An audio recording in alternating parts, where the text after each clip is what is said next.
আসসালামু আলাইকুম। এই যে হচ্ছে একটা নতুন কবুতরের বাচ্চা, আমি একে পোষ মানানোর চেষ্টা করছি। যদিও পোষ মানানো যাবে কিনা সেটা ঠিকমতো সম্ভব না, কেননা একটাই কারণ বলে দিচ্ছি আপনাদেরকে। আর আপনারা যদি কবুতরের বাচ্চা পোষ মানানো, এই ভিডিওতে হচ্ছে কয়েকটা কারণ বলে দিব, সেই কারণগুলো আপনারা মানলে অবশ্যই কবুতরের বাচ্চা পোষ মানবে। তো প্রথমে হচ্ছে আপনাদেরকে সাজেস্ট করবো আমি হচ্ছে দেশি জাতের একটা কবুতরের বাচ্চা নেওয়ার। তারা বেশ ভালোই পোষ মানে। এই যে একটা কবুতরের বাচ্চা দেখতে পাচ্ছেন আপনারা, এ বেশ অনেক রোগাটে, এর মা বাবা তাকে ঠিকমতো খাওয়া দাওয়া, তাই আমি তাকে হ্যান্ডেম করাচ্ছি। মানে এক কথা হচ্ছে পোষ মানানো। আর একটা কথা কি, যে কবুতরের বাচ্চাকে যদি আপনারা পোষ মানাতে চান, কবুতর হোক বা পাখি হোক, যে কোনো কিছুই হোক না কেন, আপনাকে সম্পূর্ণ পুরোপুরি অন্য কবুতরের থেকে যেন ডাকিয়ে না শুনতে পায়, যেন আওয়াজ বা কিছু না শুনতে পায়। যেরকম দেখতে পাচ্ছেন ওর পিছনে অনেকগুলো কবুতর দৌড়াদৌড়ি করছে, এ হচ্ছে পোষ মানার সম্ভাবনা খুবই কম। কেননা পিছনে যে কবুতরগুলো দৌড়াদৌড়ি উড়াউড়ি করছে, ও সহজ ওর মানে নিজের ইয়েকে দেখতে পেলেই ততটা মানে কি বলবো, কাছে আসতে চাইবে না এবং পোষ মানতে ভালো করে চাইবে না। অতএব আপনারা যদি চান তো হচ্ছে একে হচ্ছে আপনারা সম্পূর্ণ অন্য কবুতর থেকে দূরে রাখার চেষ্টা করবেন। কিছু কারণে আমি রাখতে পারিনি, এরপর থেকে আমি একে আপনাদেরকে চেষ্টা করে দেখাবো। তো খাওয়ানোর সোজা নিয়ম, যে বোতলের মুখে হচ্ছে কাপড় ভেজে দিয়ে হালকা ফুটো করে দিয়ে ওখানে হচ্ছে আপনারা মূলত সরষা রাখবেন, চাল এবং গম দুটো রাখতে পারেন। সরষা, চাল, গম রাখলেই যথেষ্ট। তিনটা রেখে এইভাবে হচ্ছে খাওয়ানোর চেষ্টা করবেন। দেখুন বাচ্চাটা কি সুন্দর ইজি খেয়ে নিচ্ছে, কোনো ভেজালি না, কোনো বিরক্তই না।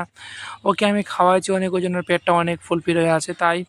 তো এইভাবে আপনারা যদি খাওয়ান তো অবশ্যই ইনশাল্লাহ একদম পোষ মানবে। একদম পোষ মানাতে খুব সহজ, ততটা কোনো কঠিন না। আর একমাত্র যেটা আপনারা করবেন সেটা হচ্ছে কবুতরের বাচ্চাকে পোষ মানালে তাকে আপনারা পারবেন যত যত সময় তার পাশে থাকতে। এখন হচ্ছে আমি আমার বড় কবুতরগুলোকে খেতে দেবো, দেখবো তারা সবাই আসে কি না। তো প্রায় এক এক করে সবাই চলে আসে, আরও অনেক আসার বাকি আছে। এবং টুসুইরা যারা আছে, লালি, সবাইকে আমি নিচে আটকিয়ে রাখছি, ওরা আসেনি। আর এরা বাদ বাকি সবাই চলে আসছে। এই যে দেখুন, ময়ূরপঙ্খী একটা আসছে, আরেকটা আসেনি।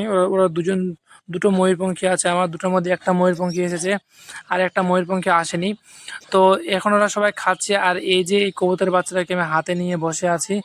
তো আরেকটা জিনিস আপনাদেরকে শেখাবো, সেটা হচ্ছে পরে ভিডিওতে আপনাকে দেখাবো কবুতরের বাচ্চাকে কীভাবে ট্রেনিং দিবেন, যে এক জায়গায় পটি করা বা কীভাবে কি করলে আপনার হাতে বা আপনার কোলে পটি করবে না, সেটা এরপরে ভিডিওতে আপনাদেরকে দেখাবো। তো কবুতরগুলো হচ্ছে কত সুন্দর করে খাচ্ছে। এখানে আমি খেতে দিয়েছি হচ্ছে গম আর চাল। চাল মূলত না খাওয়ালেই বেস্ট, গম, চাল এবং সরষা আমি তিনটা খেতে দিয়েছি। তো আপনাদেরকে বলবো যে চাল খেতে দিবেন না, দেশি কবুতর হলে কোনো সমস্যা হয় না, কিন্তু আপনারা যত সময় চেষ্টা করবেন গম এবং ধান খেতে দিতে, আর সরষা, এই তিনটা খেতে দিলে ইনশাল্লাহ খুব ভালো সুন্দর একটা রেজাল্ট পাবেন আপনারাও। তো অনেকজনের মোটামুটি খাওয়া শেষ, তারা গিয়ে জল খাচ্ছে। আর এই যে কয়েকটা খেতেই ব্যস্ত। তো ময়ূরপঙ্খী কবুতরটাও অ্যাডাল্ট হয়ে আসলো সম্ভবত, কেননা এখন পুরো ডাকাডাকি করছে, পুরো দিনটাই ডাকছে। আমি অনেক শুনতে পাচ্ছি এবং সে সুন্দর করে ডাকতেছে।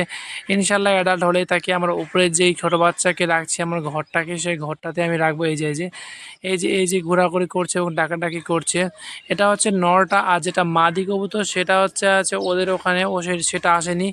ওর পালকগুলো অনেক বড় বড়, তাই সে হচ্ছে ততটা উড়তেও পারে না, কম উড়তে পারে। আর এখানে হচ্ছে এই বাচ্চাটার একটা নাম রাখতে হবে এবং তাকে হচ্ছে সুন্দর করে টেম করানোর চেষ্টা করব। তো খুব শীঘ্রই চেষ্টা করব ইনশাল্লাহ। তো তার মধ্যে হচ্ছে এই বাচ্চাটাকে হোয়াইট কালারে নিয়েছি, আপনারা চেষ্টা করবেন হোয়াইট একটা বাচ্চা নিতে। তো হোয়াইট কালারের কবুতর নিলে অনেক সুন্দর এবং অনেক কিউট টাইপের হয়, আর বড় হলে দেখতে বেশ ভালো হয়। আমার স্টিফান একটা আছে, ওর মতো দেখতে হতো। ঠিক আছে, ভালো থাকবেন, আবার নতুন একটা ভিডিওতে আপনার সঙ্গে দেখা হবে।